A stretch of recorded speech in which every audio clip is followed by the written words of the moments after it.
परमा एकादशी व्रत कथा। श्रावण अधिक मास के कृष्ण पक्ष की एकादशी को परमा एकादशी कहा जाता है। इस दिन व्रत और भगवान विष्णु की विधिवत पूजा करने से शुभ फलों की प्राप्ति होती है। इसके अलावा सावन अधिक मास में भगवान विष्णु समेत भोलेनाथ जी की पूजा आराधना करने का विधान है। अधिक मास की परमा एकादशी धन संकट दूर करने वाली मानी जाती है। साथ ही इस व्रत को करने से भगवान विष्णु जल्द प्रसन्न होते हैं और दुख दरिद्रता से मुक्ति मिलती है। मान्यता है कि परमा एकादशी अपने नाम के अनुसार परम सिद्धियों की प्राप्ति कराने वाला व्रत है।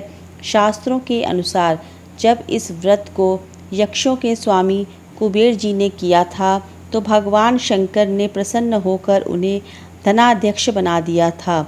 इतना ही नहीं, इस व्रत को करने से सत्यवादी राजा हरिश्चंद्र को पुत्र, स्त्री और राज्य की प्राप्ति हुई थी। ऐसी मान्यता है कि इस व्रत के दौरान 5 दिन तक स्वर्णदान, विद्यादान, अन्नदान, भूमिदान और गौदान करना चाहिए।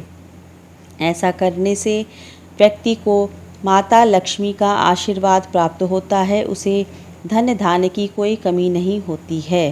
कथा इस प्रकार से है। अर्जुन ने कहा, हे कमल नयन, अब आप अधिक मास के कृष्ण पक्ष की एकादशी का नाम तथा उसके व्रत का विधान बताने की कृपा करें। इसमें किस देवता का पूजन किया जाता है तथा इसके व्रत से किस फल की प्राप्ति होती है। भगवान श्री कृष्ण ने कहा, हे अर्जुन, इस एकादशी का नाम परम है। इसके व्रत से सभी पाप नष्ट हो जाते हैं तथा मनुष्य को इहलोक में सुख तथा परलोक में सद्गति प्राप्त होती है। इसका व्रत पूर्व में कहे विधानुसार करना चाहिए और भगवान विष्णु का धूप, दीप, नैवेद्य, पुष्प आदि से पूजन करना चाहिए। इस एकादशी की पावन कथा जो कि महर्षियों के साथ काम्पिल्य नगरी में हुई थी, वह मैं तुमसे कहता हूँ। ध्यान पूर्वक सुनो, श्रवण करो। काम्पिल्य नगरी में सुमेधा नाम का एक अत्यंत धर्मात्मा ब्राह्मण रहता था। उसकी स्त्री अत्यंत पवित्र तथा पतिव्रता थी। किसी पूर्व पाप के कारण वह दंपत्ति अत्यंत दरिद्रता का जीवन व्यतीत कर रहे थे। ब्राह्मण को भिक्षा मांगने पर भी भिक्षा नहीं मिलती थी। उस ब्राह्मण की पत्नी वस्त्रों से रहित होते हुए भी अपने पति की सेवा करती थी तथा अतिथि को अन्न देकर स्वयं भूखी रह जाती थी और पति से कभी किसी वस्तु की मांग नहीं करती थी। दोनों पति पत्नी घोर निर्धनता का जीवन व्यतीत कर रहे थे। एक दिन ब्राह्मण अपनी स्त्री से बोला, हे प्रिय, जब मैं धनवानों से धन की याचना करता हूँ तो वह मुझे मना कर देते हैं। गृहस्थी धन के बिना नहीं चलती है, इसलिए यदि तुम्हारी सहमति हो तो मैं परदेश जाकर कुछ काम करूं, क्योंकि विद्वानों ने कर्म की प्रशंसा की है। ब्राह्मण की पत्नी ने विनीत भाव से कहा, हे स्वामी, मैं आपकी दासी हूँ। पति अच्छा और बुरा जो कुछ भी कहे, पत्नी को वही करना चाहिए। मनुष्य को पूर्व जन्म में किए कर्मों का फल मिलता है। सुमेरु पर्वत पे रहते हुए भी मनुष्य को बिना भाग्य के स्वर्ण नहीं मिलता। पूर्व जन्म में जो मनुष्य विद्या और भूमि दान करते हैं, उन्हें अगले जन्म में विद्या और भूमि की प्राप्ति होती है। ईश्वर ने भाग्य में जो लिखा है उसे टाला नहीं जा सकता। यदि कोई मनुष्य दान नहीं करता तो उसे प्रभु केवल अन्न ही देते हैं। इसलिए आपको इसी स्थान पर रहना चाहिए, क्योंकि मैं आपका विछोह नहीं सह सकती। पति बिना स्त्री की माता पिता, भाई, ससुर तथा संबंधी आदि सभी निंदा करते हैं। इसलिए हे स्वामी, कृपा कर आप कहीं न जाएं। जो भाग्य में होगा वह हमें यहीं से प्राप्त हो जाएगा। स्त्री की सलाह मान के ब्राह्मण परदेश नहीं गया। इसी प्रकार समय बीतता रहा। एक बार कौंडिल्य ऋषि वहाँ आए। ऋषि को देखकर ब्राह्मण सुमेधा और उसकी स्त्री ने उन्हें प्रणाम किया और बोले, आज हम धन्य हुए, आपके दर्शन से आज हमारा जीवन सफल हुआ। ऋषि को उन्होंने आसन दिया तथा भोजन दिया। भोजन देने के बाद पतिव्रता ब्राह्मणी ने कहा, हे ऋषिवर, कृपा कर आप मुझे दरिद्रता का नाश करने की विधि बतलाइए। मैंने अपने पति को परदेश में जाकर धन कमाने से रोका है। मेरे भाग्य से आप आए हैं। मुझे पूर्ण विश्वास है कि अब मेरी दरिद्रता शीघ्र ही नष्ट हो जाएगी। अतः आप हमारी दरिद्रता नष्ट करने के लिए कोई उपाय बताएं। ब्राह्मणी की बात सुनकर कौंडिल्य ऋषि बोले, हे ब्राह्मणी, मलमास की कृष्ण पक्ष की परम एकादशी परमा एकादशी के व्रत से सभी पाप, दुख और दरिद्रता आदि नष्ट हो जाते हैं। जो मनुष्य इस व्रत को करता है वह धनवान हो जाता है। इस व्रत में नित्य गायन आदि सहित रात्रि जागरण करना चाहिए।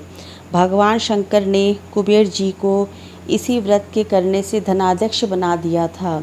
इसी व्रत के प्रभाव से सत्यवादी राजा हरिश्चंद्र को पुत्र, स्त्री और राज्य की प्राप्ति हुई थी।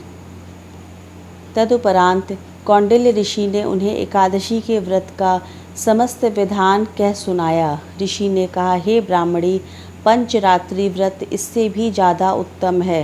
परम एकादशी के दिन प्रातःकाल नित्य कर्म से निवृत्त होकर विधान पूर्वक पंचरात्रि व्रत आरंभ करना चाहिए। जो मनुष्य 5 दिन तक निर्जल व्रत करते हैं वे अपने माता पिता और स्त्री सहित स्वर्गलोक को जाते हैं। जो मनुष्य 5 दिन तक संध्या को भोजन करते हैं वे स्वर्ग को जाते हैं।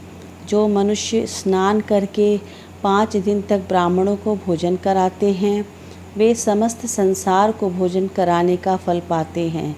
जो मनुष्य इस व्रत में अश्वदान करते हैं उन्हें तीनों लोकों का दान करने का फल मिलता है। जो मनुष्य उत्तम ब्राह्मण को तिल दान करते हैं वे तिल की संख्या के बराबर वर्षों तक विष्णु लोक में वास करते हैं। जो मनुष्य घी का पात्र दान करते हैं वह सूर्य लोक को जाते हैं। जो मनुष्य 5 दिन तक ब्रह्मचर्य पूर्वक रहते हैं वे देवांगनाओं के साथ स्वर्ग को जाते हैं। हे ब्राह्मणी, तुम अपने पति के साथ इसी व्रत को धारण करो, इससे तुम्हें अवश्य ही सिद्धि और अंत में स्वर्ग की प्राप्ति होगी। कौंडिल्य ऋषि के वचनानुसार ब्राह्मण और उसकी स्त्री ने परमा एकादशी का 5 दिन तक व्रत किया। व्रत पूर्ण होने पर ब्राह्मण की स्त्री ने एक राजकुमार को अपने यहाँ आते देखा।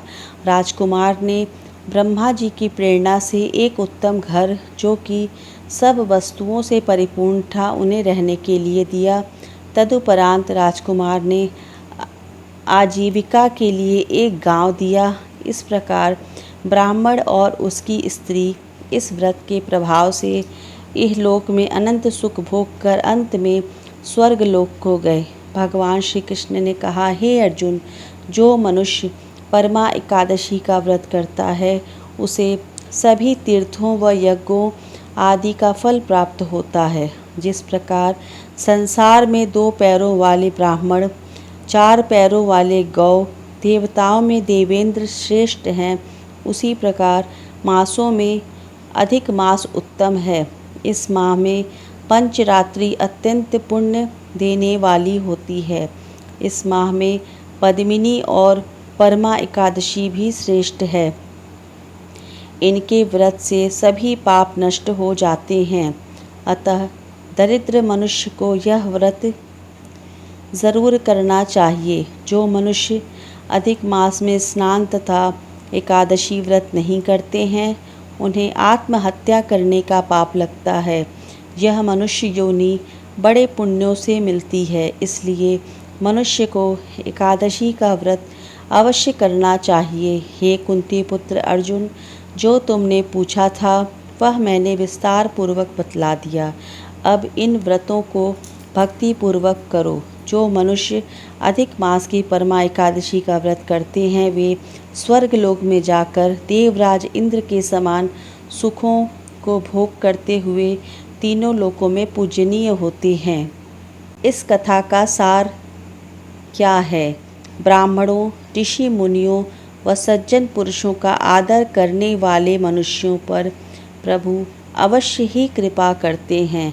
श्री लक्ष्मी की प्राप्ति मात्र भाग दौड़ से नहीं होती है, अपितु इसके लिए यत्नपूर्वक परिश्रम करने की आवश्यकता होती है। यत्नपूर्वक किया गया परिश्रम भगवान की कृपा से अवश्य ही पूर्ण होता है। ओम नमो भगवते वासुदेवाय नमः।